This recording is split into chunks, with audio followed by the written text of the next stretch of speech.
다 같이 마음 모두어서 하나님 앞에 기도 드리심으로 오순절 두 번째 주일 예배를 하나님 앞에 드리겠습니다. 오라 우리가 여호와의 산에 올라가서 야곱의 하나님의 전에 이르자. 그가 그의 도를 가지고 우리에게 가르치실 것이니라.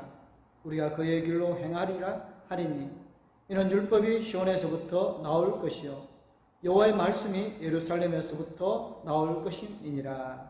아멘. 영원토록 찬양 받으시기 합당하신 하나님 아버지, 우리 예배를 받아 주옵소서. 죄와 허물로 인해 죽을 수밖에 없었던 저희들이 십자가 내로 구원을 받아 이렇게 거룩한 자녀로 거듭났습니다. 이 은혜를 생각할 때마다 우리의 심령에는 감사가 충만하고 우리의 입술에는 찬양이 넘쳐납니다. 감사와 찬양으로 드리는 오늘의 예배가 하나님의 기뻐하시는 예배, 거룩하게 구별된 예배, 성령님께서 충만하게 임재하시는 예배가 되어지기를 원하옵나이다. 모든 영광을 성삼위 하나님께 올려드리며 예수님의 이름으로 기도드리옵나이다. 아멘. 우리 주시는 말씀은 로마서 5장 1절에서 8절 말씀입니다. 다 찾으신 줄 알고 제가 봉독하여 올리겠습니다. 그러므로 우리가 믿음으로 어렵다 하심을 받았으니 우리 주 예수 그리스도로 말미암아 하나님과 화평을 누리자. 또한 그로 말미암아 우리가 믿음으로 서 있는 이 은혜에 들어감을 얻었으며 하나님의 영광을 바라고 즐거워하느니라. 다만 이뿐 아니라 우리가 환난 중에도 즐거워하느니 이는 환난은 인내를, 인내는 연단을, 연단은 소망을 이루는 줄 알미로다. 소망이 우리를 부끄럽게 하지 아니함은 우리에게 주신 성령으로 말미암아 하나님의 사랑이 우리 마음에 부은 바 됨이니 우리가 아직 연약할 때에 기약대로 그리스도께서 격난하지 않는 자를 위하여 죽으셨도다. 의인을 위하여 죽은 자가 쉽지 않고 선인을 위하여 용감히 죽는 자가 혹 있거니와 우리가 아직 죄인 되었을 때에 그리스도께서 우리를 위하여 죽으심으로 하나님께서 우리에 대한 자기의 사랑을 확증하셨느니라. 아멘. 마음을 다하여서 찬송가 327장 찬양 드리겠습니다. 주님 주신 화평 믿음 얻기 위해 너는 정성껏 기도했나. 주의 제단 앞에 모두 바치기 전 복을 받을 줄 생각하라. 주의 제단에 선 제사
유럽에 비하여 짧은 역사를 가졌지만 어려운 시기를 겪어왔습니다. 한국에 기독교가 들어올던 때는 나라가 무너져가고 있을 때였고 얼마 지나지 않아서 실제로 나라가 망해서 일본의 식민지가 되었습니다. 일제강점기 동안 교회는 많은 죄악과 통제 아래 지내야 했고 일제 말기로 갈수록 간섭과 규제가 심해져서 성경 중에도 예언서라든지 요한계시록 같은 것은 설교하지 못하게 했습니다. 나중에는 복음서를 제외한 모든 성경이 금지되어서 설교는 오직 복음서만 가지고 해야 했습니다. 권력에 대해서 저항한다든지 정의와 진리에 대해서 설교하지 못하게 하려는 것이었지요. 해방 후에도 교회가 감시당하고 통제당하는 일들이 없어지지 않았고 그러는 동안 교회는 교회와 세상, 신앙과 일상생활은 전혀 별개의 영역으로 갈라놓는 경향이 습관처럼 자리 잡게 되어집니다. 신앙은 교회 안에서만 필요한 것이고 세상에서는 신앙이 의미 없는 것처럼 여기게 되었고 신앙생활은 오직 전도하는 것이라고만 생각하게 되었습니다. 그리스도인의 사회적 책임은 물론이고 세상에서도 하나님 나라의 백성으로 사는 일에 대해서는 아예 눈을 감게 되었지요. 이 세상에서 하나님의 나라의 백성으로 산다는 것은 세상 일이 어떻게 돌아가든 상관없이 나는 교회만 다니면 된다는 것으로 이해하기도 했습니다. 사회정의, 민주주의, 인권 이런 건 기독교인의 관심도 가지면 안 되는 일이라고 생각하던 시절도 있었고 지금도 그런 걸 신앙적이라고 생각하는 사람들이 여전히 있습니다. 그런데 성경은 그렇게 가르치고 있지 않다는 게 문제지요. 우리의 신앙은 교회 안에서만이 아니라 세상에서도 동일하게 작동해야 하고 하나님 나라의 백성은 교회 안에서만 아니라 교회 세상에서도 하나님의 말씀에 순종해야 한다고 성경은 가르칩니다. 정치도 그렇고 경제도 그렇고 문화도 그렇고 신앙 따로 세상 따로 있는 게 아니라 세상에서 우리의 믿음대로 사는 게 신앙인 것이지요. 우리의 역사적인 경험이 우리를 교회 안에 가두어 놓은 것이지 우리의 전통이 성경적인 것은 아닌 것입니다. 실제로 1000년이 넘는 기독교 전통을 가진 유럽의 기독교인들은 사회적인 문제에 대해서 신앙적으로 응답하면서 세상에서 하나님의 뜻이 이루어지게 하려고 힘쓰고 있는 것을 보게 되어집니다. 사회복지라든지 재난구호라든지 하는 일에 대해서 그들은 신앙적인 응답에 참여하고 있습니다. 그것이 성경적인 것이지요. 기도서 2장 11절에서 14절에 이렇게 설명하고 있습니다.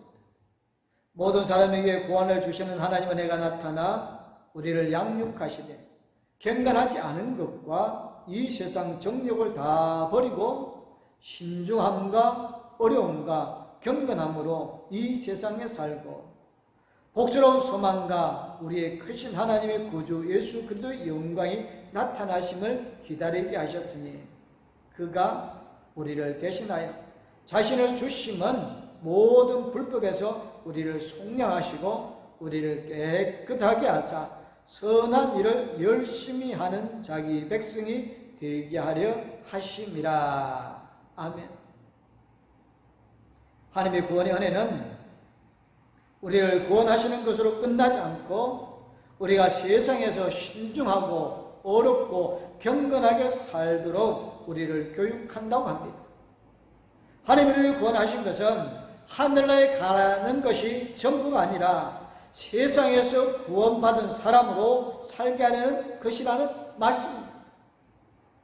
또 그리스도께서 우리를 위해 자기 몸을 내주신 것은 우리를 모든 불법에서 건져내시고 깨끗하게 하셔서 선한 일에 열심을 내어 살게 하시려는 것이라고 합니다. 십자가의 목적은 우리 죄를 씻어 구원하시는 일만이 아니라 우리가 구원받은 사람으로서 세상에서 선한 일을 열심히 하는 것이라는 거죠. 그러니까 복음은 나 혼자 구원받고 천국 가는 게 전부가 아니라는 겁니다. 우리가 세상에서 그리스도로 사는 것은 세상에 대해 책임을 지는 것입니다. 세상이 불의와 불법으로 어지러울 때, 또 그로 인해서 사람들이 고통당하고 괴로워할 때 내 일이 아니라고 외면하고 개인적인 신앙만 유지할 수 있으면 세상 일이야 어떻게 되건 상관없다고 하는 건 성경이 알려주는 신앙이 아닌 것입니다. 오늘 로마서의 말씀도 그런 이야기를 하고 있습니다. 로마서는 먼저 우리가 죄인이었다는 사실을 강조합니다. 모든 사람은 죄를 지었기 때문에 하나님의 영광에 이룰 수 없다는 것이 로마서의 전제입니다. 하지만 하나님께서 그것을 좋아하지 않으셔서 우리를 어렵게 하시기로 합니다. 그 방법이 예수 그리스도입니다. 누구든지 예수를 믿는 사람은 그 믿음으로 어렵다고 인정해 주시기로 한 것입니다. 우리는 죄인이지만 하나님 우리를 어렵다고 하시니 이제는 더 이상 죄인이 아니라 의인이 된 것이지요. 그렇게 어렵다고 인정받게 된 것은 우리가 정말 어려운 사람이기 때문에가 아니라 우리의 믿음을 하나님께서 어렵다고 하셨기 때문입니다. 그렇게 우리가 더 이상 죄인이 아니라 의인이 되었기 때문에 하나님과 더불어 평화를 누리게 되었습니다. 죄인은 거룩하신 하나님과 함께 있을 수 없지만 이제는 하나님 우리를 죄인이 아니라 의인이라고 인정해 주셨기 때문에 하나님과 더불어 함께 있을 수 있게 된 것입니다. 그렇게 된 것은 그리스도로 말미암아 된 것입니다. 그리스도로 말미암아 우리가 은혜의 자리로 나오게 되었으며 하나님의 영광에 이르게 될 소망을 가지게 되었습니다. 여기서 주목할 것이 하나님의 영광에 이르게 될 소망을 가지게 되었다는 것입니다. 우리가 예수를 믿어 이렇게 인정받아서 하나님의 영광에 이르게 된 것이 아니라 하나님의 영광에 이르게 될 소망을 가지게 된 것이라는 것이죠. 다시 말하면 아직 우리는 하나님의 영광에 이르지 못했다는 것이고 하지만 하나님의 영광에 이르게 될 것이라는 소망을 가지게 되었습니다. 그러니까 우리는 지금 과도기에 있다는 말입니다. 우리가 세상에서 그리스도인으로 하나님 나라의 백성으로 사는 것이 하나님의 영광에 이르는 과정이라는 겁니다. 그 과정이 어떻게 살아야 하느냐에 대하여 성경에서는 세상을 책임지는 신앙이라고 말하는 겁니다. 3절부터 계속되는 말씀에서 환난을 말하고 있는데 우리가 왜 환난을 당하겠습니까? 세상에 대해서 예민하고 교회 안에서만 신앙생활을 하면 누가 우리를 괴롭히겠으며 우리가 환난을 당할 이유가 어디 있겠습니까? 환난을 당하는 것은 세상을 거스르기 때문이잖아요. 세상에 관심조차 없는 사람을 그 신앙 때문에 세상이 괴롭힐 이유가 없잖아요. 하지만 성경은 환난에 대해서 끊임없이 이야기합니다. 오늘 말씀에서도 우리는 환난을 자랑한다고 말합니다. 환난이 자랑스러운 일인가요? 환난을 자랑하는 이유가 무엇이겠습니까? 그게 우리 신앙으로 인한 것이기 때문에 자랑하는 것이지요. 하나님 우리를 어렵다고 하셨고 그래서 세상에서 어렵게 살려고 하다 보니까 불의한 세상이 우리를 미워하고 그래서 환난을 당하게 되는 것입니다. 그래서 우리는 우리가 당하는 환난을 자랑한다는 것입니다. 그것을 베드로전서 2장 20절 21절에서 이렇게 말씀합니다. 죄가 있어 매를 맺고 찾으면 무슨 칭찬이 있으리요. 그러나 선을 행함으로 고난을 받고 참으면 이는 하나님 앞에 아름다우니라. 이를 위하여 너희가 부르심을 받았으니 그리스도도 너희를 위하여 고난을 받으사 너희에게 본을 끼쳐 그 자취를 따르게 하려 하셨느니라. 아멘. 우리의 믿음은 우리의 삶 전체에 해당되는 것입니다. 우리가 예수 믿는 사람으로 사는 것은 이 세상입니다. 우리가 지금 하늘나라에서 사는 게 아니잖아요. 하늘나라에서 사는 게 아니니까 예수 믿는 사람으로 살아야 하는 것이고, 하늘나라에서 사는 게 아니니까 예수 믿는 사람으로 살다가 환난을 당하는 것이란 말이지요. 그러니까 환난은 불행한 일이나 재수 없는 일이 아니라 우리의 자랑이라고 바울은 말합니다.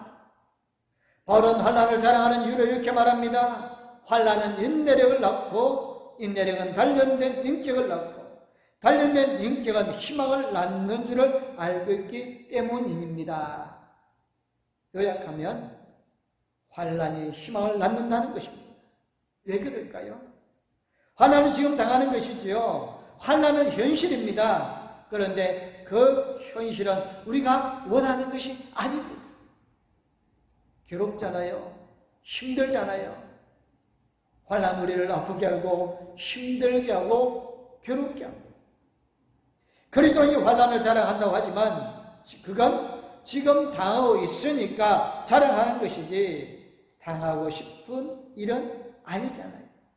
예수님도 십자가 옆에 두고 고뇌하셨는데 우리야 말할 게 있겠습니까? 환난은 현실입니다. 우리는 환난을 자랑하지만 이 환난에 만족할 수가 없습니다. 환난을 견뎌내고 이겨내야 하는 것이지 환난에 만족하며 살 수 없다고요. 환난을 자랑하지만 언제까지나 환난을 당하며 살 수 없습니다. 그래서 미래를 향해 우리 자신을 열게 되어집니다. 생각해 보세요. 지금 당장 아무 걱정 없이 모든 것에 만족하는 사람이 미래에 대해서 어떤 생각을 가지겠습니까? 지금 상황에서 벗어나고 싶겠습니까? 앞으로 계속 이렇게나 지금보다 더 만족하며 살기를 바라겠지요. 현실에 만족하는 사람은 미래에 대해서 그다지 기대하지 않습니다. 그래서 보수적이 되는 것이지요. 지금이 좋으니까요. 하지만 지금 환난을 당하는 사람은 미래에 대해서 기대를 걸게 되어지죠. 그것이 희망입니다. 그러니까 희망이란 단순히 미래에 대해서 긍정적인 기대를 하는 것이 아니라 세상에서 하나님의 뜻대로 어렵고 선한 일을 하며 사는 사람이 가지는 미래에 대한 약속입니다. 그래서 그런 희망은 우리를 실망시키지 않습니다. 그런 희망은 하나님께서 우리에게 주신 성령을 통하여 그의 사랑을 우리 마음속에 부어주신 것이기 때문입니다.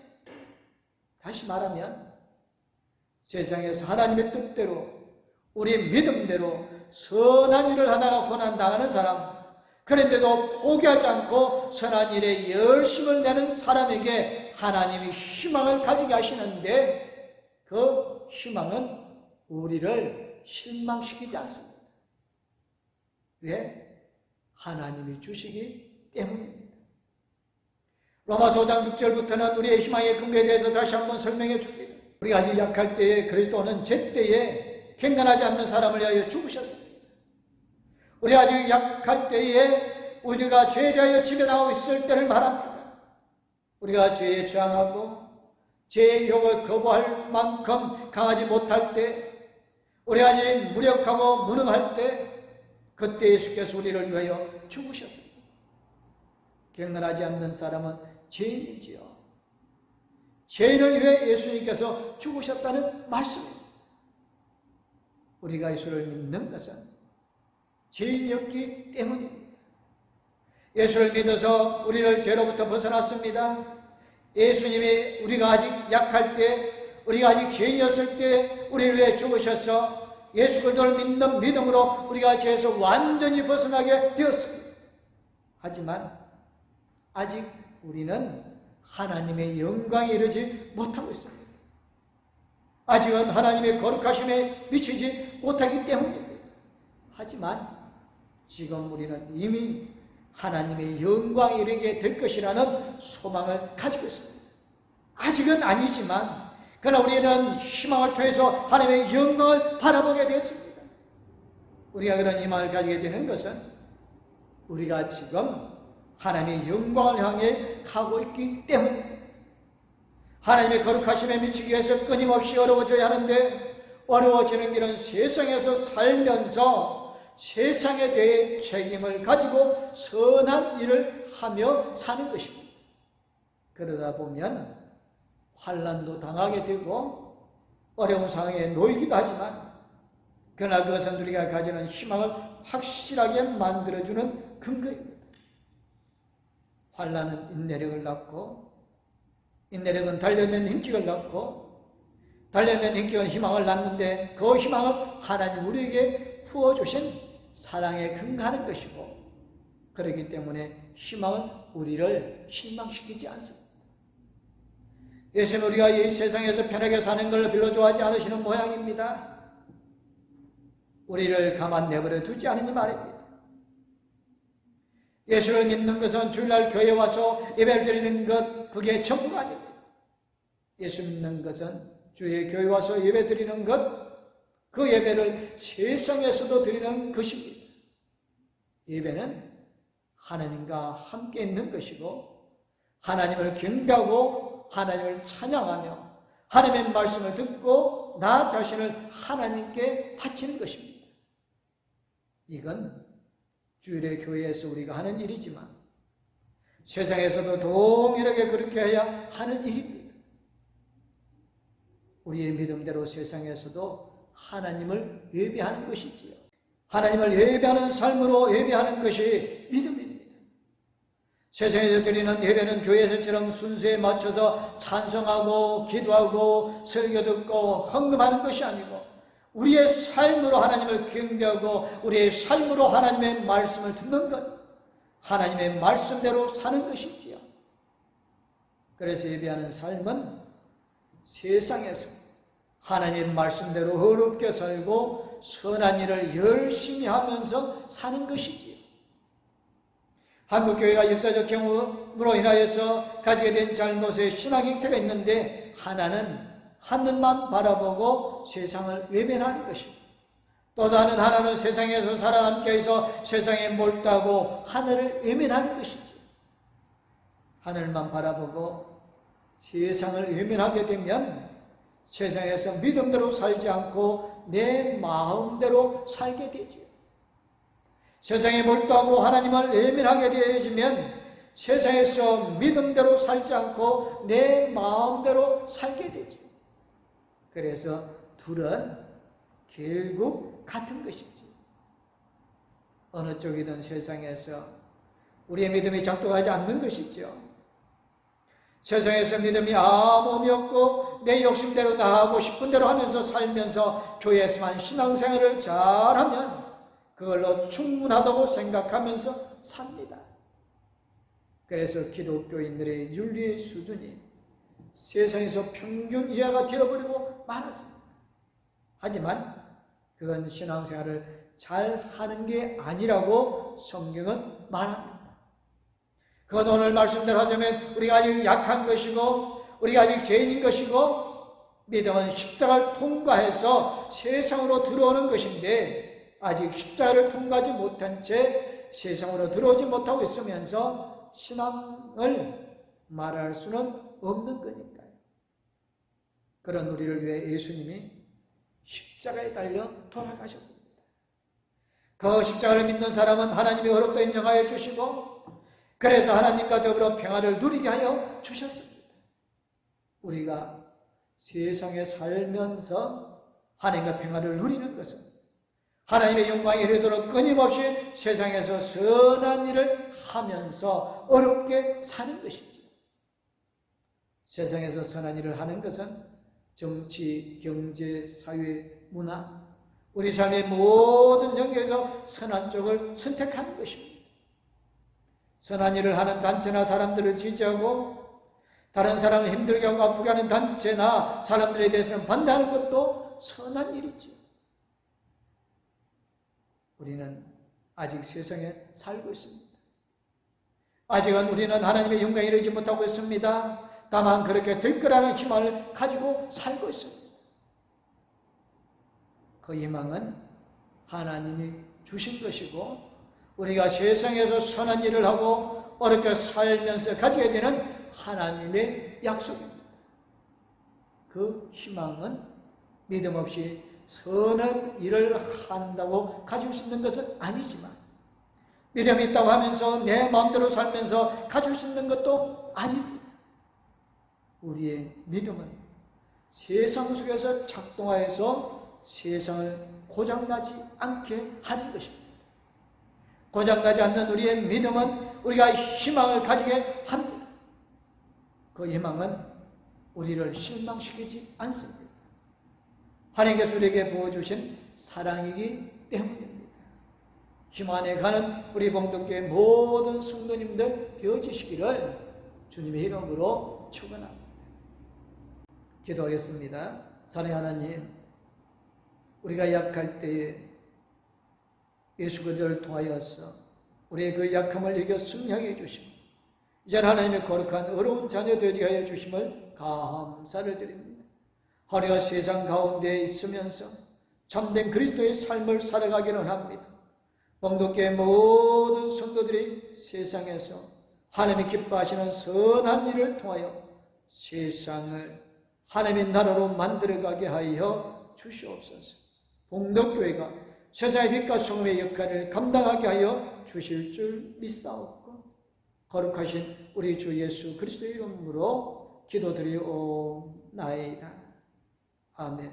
이제는 우리에게 새 생명을 주신 우리 주 예수 그리스도네가 우리와 함께 계시며 우리와 합평하게 하여 주시고 우리에게 모든 능력을 대해 주신 하나님의 그 큰 사랑, 우리 나아갈 길을 인도해 주시고 동행하여 주신 성령님의 감화 감동, 위로 교통 충만하신 희망을 안고 살아가기로 하는 범독교회 모든 성도님들과 가족들 위해 이제부터 영원토록 함께하옵기를 간절히 축원하옵나이다.